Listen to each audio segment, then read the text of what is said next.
Yo YouTube! This is my video for Friday the 24th of May, and let me give you my stats first. So today I have got a new diesel price per mile, 14.5 pence per mile for my fuel. I have driven, or will have driven when I get home, 281 miles today, 281. And I will have worked for 9 hours and 20 minutes. Gross, I will have made £320, 320, although that is pretty much a lie. I'll tell you why that's a lie in a minute. And then my fuel cost for today will be £40 and 75 pence. So basically £41, which means that I've banked in the region of £279 after fuel, although obviously I did tell you why that's not quite correct. It's not quite correct because on board I've got 2 pallets right now, and I'm now going home because these pallets need to be delivered on Tuesday morning. So I've included the fee of being paid for this load, but it won't be finished until Tuesday morning because of the bank holiday.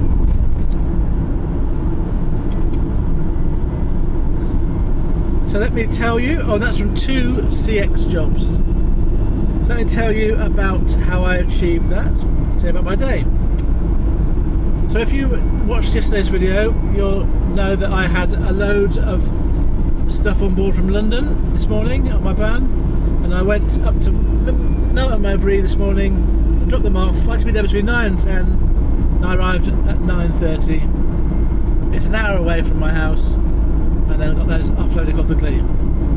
So I was finished and looking for jobs after that point, and I was hoping it was going to be quite busy because it's the Friday before a bank holiday, Monday being bank holiday. So I was hoping to be busy, but I also had a bit of a restriction.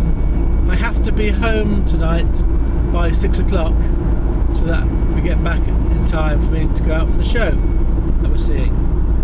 So I had a bit of a limitation as to how today could go and where I could go. So around about 10 o'clock-ish, I got a offer of a job. It was picking up in Loughborough, which is 35 minutes from where I was, and going to Bradford.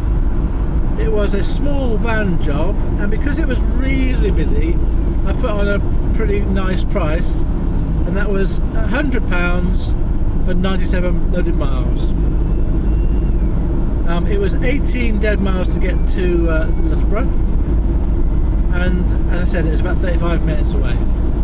So on the way, as I was driving towards the pickup, the shipper called me and asked if I would do a second drop-off in Nottingham on my way up to Bradford. I was very happy to do that, and I just said, how much do you want me to do it for? And they said £20, and I was fine with that. So I'm getting £120 for that job for 2 stops, and it's just 2 boxes, 2 light boxes, very easy drop-offs with basically the business addresses on the way up. So I made my way to the pickup point at Loughborough, arrived there just after 10:30, picked up the 2 boxes and went towards Nottingham.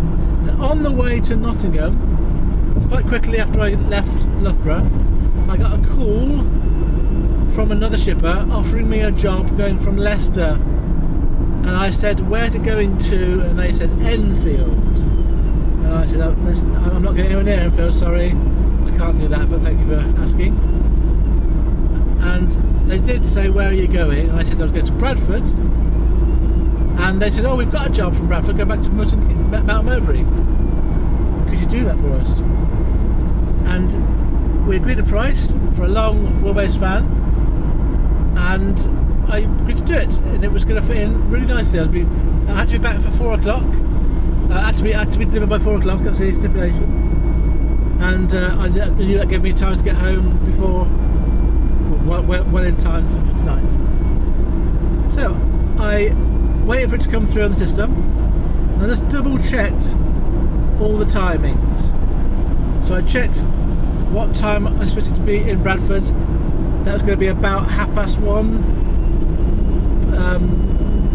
Well, by the time I got to Nottingham, it was more like quarter to 2.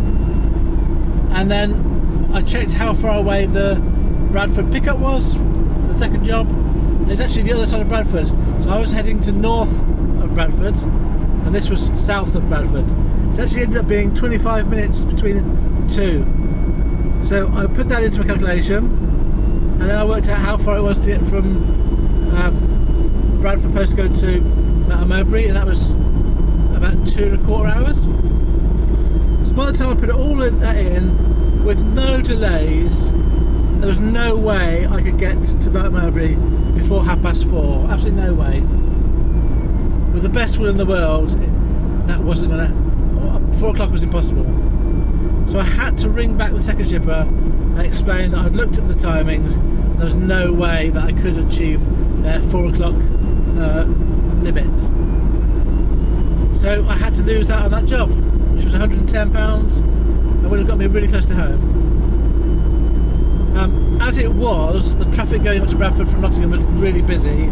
I didn't get to Bradford till 2:05, so it was way beyond any possibility of doing that second job. So if I'd gone from there down to South Bradford, it would have been 2:30 pickup, and there's no way I can get from Bradford to Mount Mowbray in an hour and a half. It just wasn't possible. So I'm glad I didn't even bother trying, because I would have been so stressed and end up not being able to have managed to deliver it in time. So I was then in Bradford it was now 2:10 looking for another job. I was a bit stuck because it was basically I had 3 hours and 50 minutes to get home by 6 o'clock, and the actual journey takes about just under 3 hours. So I had about an hour leeway to find a job, get there and get home, which was progressing very fine. I did put a job on. I put a bid on a job going from Wakefield to Lincoln, which was an alcohol job. I put on a bid going from Leeds to Hessel near Hull, which may or may not have been feasible. But then a job came up from Bradford going to Bishop Stortford. But the reason why I looked at it was because it wasn't a delivery until Tuesday morning. And it was for a medium wheelbase van. It was 185 miles loaded, and I put a bid on as I was arriving at my drop-off of £200. And so I dropped off my box. Then I made my way, when I was in Bradford, towards the nearest garage to fill up with fuel. And just before I got to the garage, I had a call back from the Bradford to Bishop Stortford job. They offered me the job, and it was 2 pallets, and he said you can co-load with this. I'll just get mine there on time, and so I was really happy about that. I was just about to get to the garage and call him back and perhaps because I'd driven 10 minutes towards a drop off. My initial 25 minutes to loading time was inaccurate, so I was now sort of 15 minutes away. And I thought, well, should I rebid on that one? Put 15 minutes as my ETA, and then take a tenner off. But before I got to the garage, I had a call. So while I was at the garage filling it with fuel, my phone rang again, but I couldn't pick that up. So I did get offered one of the other 2 jobs, but I couldn't do it because I was filling it with fuel. And in hindsight, if I tried to do a second job as well, it would never have fitted in time. So I'm glad I didn't, in the end, pick up that phone. So I made my way. I got the call at 2:30 for the Bradford to Bishop Stortford job, and I went to get some fuel, and then arrived at 2:45 on site. Now I didn't get off site until 3:15, which is where it all went a little bit pear-shaped. And the reason why I went pear-shaped is because there was 2 pallets, one of which was 1.8 meters high.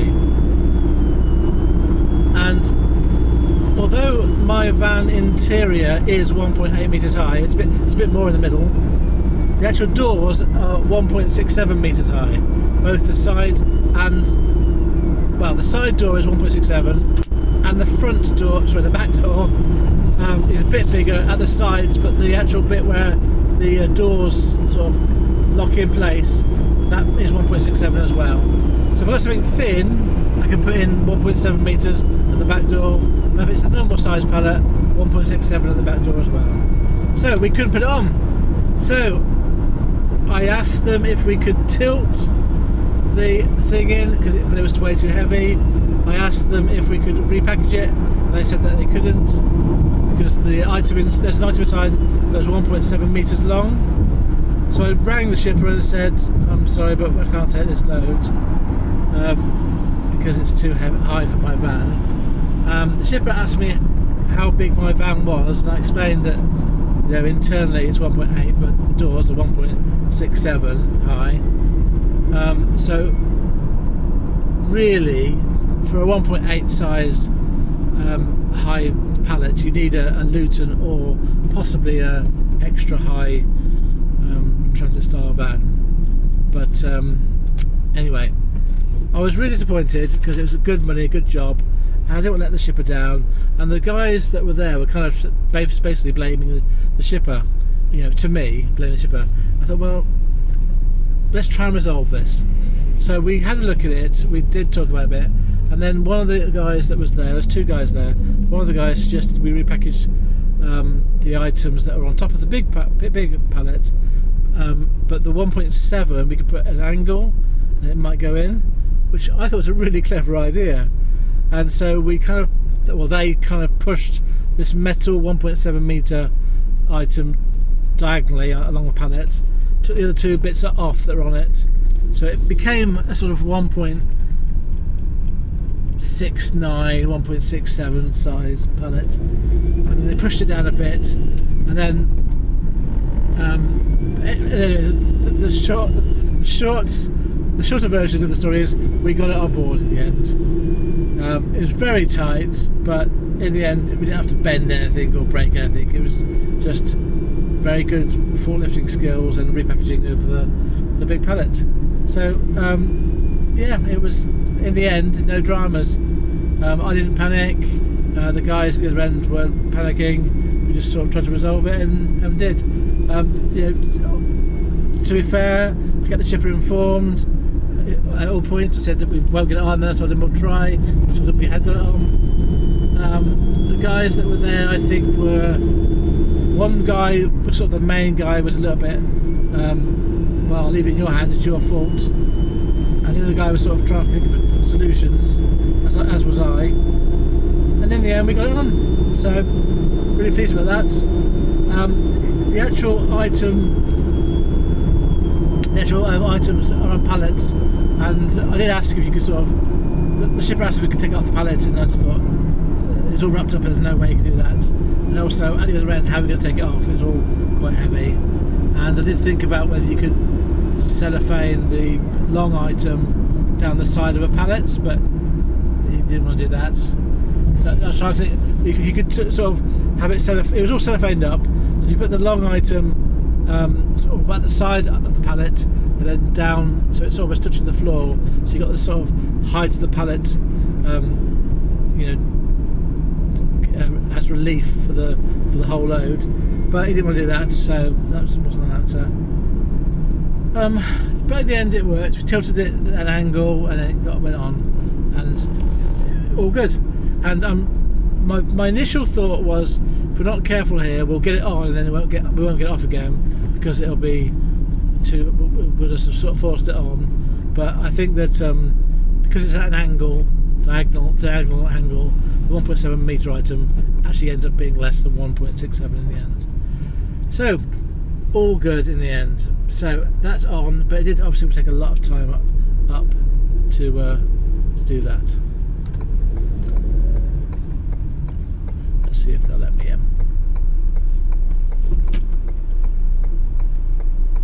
The guy behind it. Right, so that's it. Yes, that's my last job. So that's how my day went. Let me just thank this guy. Hazards on. Thank you very much. Back off again. Yeah, so that's my day. On CX, it was quite busy today in terms of lots of jobs. The pricing today was decent. It's one of those rare days where you do get more jobs than there probably are drivers, and because of the bank holiday. It's one of those days where you kind of, if things go well, as in you don't have cancellations and you don't have bad traffic and you kind of get offloaded on and off quite a lot, then it can be quite a lucrative day. But it can be really frustrating if you kind of get stuck in traffic for a long time, or if your job get cancelled, which could have happened today with me, but then didn't. The only thing I was going to wonder about today is, I wonder if next time I have a Friday before a bank holiday, whether I start trying doing short jobs, like minimum price short jobs, city to city, rather than long jobs. It might be that if it's busy, like taking small van work around sort of between the East West Midlands and Manchester and that might be a way of making decent return in the day. But today's been alright. So thank you very much for listening to my video. And I'm now making my way home. I'm scheduled to be home with 5 minutes spare. So and at the moment this is a very red road. You can see traffic's all built up. But I'm still hopeful that Google Maps has accurately reflected how long it'll take to get home. And then we'll be seeing it at Gamble tonight. Right, look after yourselves. Farewell, friends. See you next week.